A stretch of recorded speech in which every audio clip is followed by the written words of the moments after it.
শুভ দুপুর বন্ধুরা। তো আজকে একটা নতুন রেসিপি তোমাদের সাথে শেয়ার করছি। বাজারে গিয়েছিলাম, তো কুমড়োর ডোগা দেখেছিলাম, তো নিয়ে আসলাম। গরমের মধ্যে না কুমড়োর ডোগা একটু পাতলা ঝোল করলে ভালো লাগে। আলু সিদ্ধ করে একটু ঝোল করছি। দেখো তেলে পাঁচফোড়ন সোমবারা দিয়ে দিচ্ছি।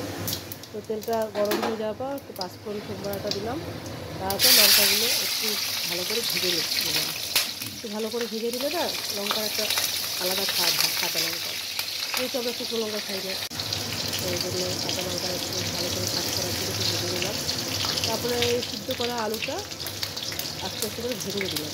একটু ভেঙে দিলে ঝোলটা ভালো লাগে খেতে।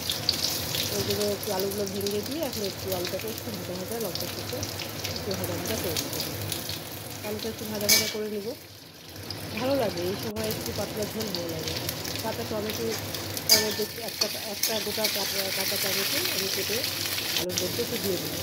একটু ভাজা ভাজা হয়ে গেল, তারপর আদা বাটা আর জিরে গুঁড়ো দিয়ে আদা বাটা দিয়ে একটু আমি এটাকে একটু হালকা জল দিয়ে কষিয়ে দেবো, তাহলে ভালো লাগবে খেতে। ওই জন্য এখন একটু কষিয়ে নিয়ে গরমের সময় না এগুলো খেতে ভালো লাগে। দৈনিক তো আর মাছ মাংস ভালো লাগে, আর এগুলো তো তোমার সোমবার নিরামিষের দিন একটু আলাদা রকমভাবে ঝোল করছি, খেতেও ভালো লাগে।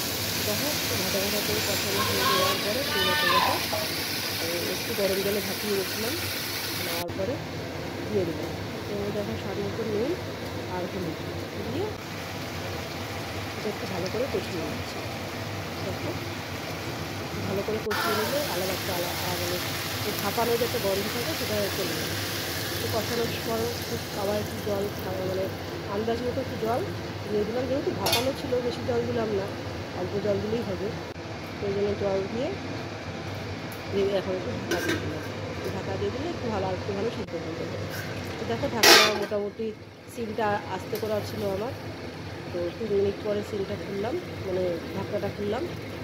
খোলার পরে স্বাদ মতো চিনি দিয়ে দিলাম। আমরা একটু একটু ঝাল মিষ্টি নুন না হলে না ভালো লাগে না, দেখবে সম পরিমাণ না হলে খেতে ভালো লাগে না। যেমন ঝাল তেমন মিষ্টি তেমন সবই দরকার রান্নার মধ্যে। তো একটু চিনি দিয়ে আবার একটু এটা একটু ভালোভাবে নেড়ে চেড়ে নিচ্ছি। তো হয়ে গেছে, দেখো কেমন লাগছে দেখে বলো। এটা একটু গরম ভাত দিয়ে পাতলা ঝোল ভালো লাগছে খেতে। এটার মধ্যে কিচ্ছু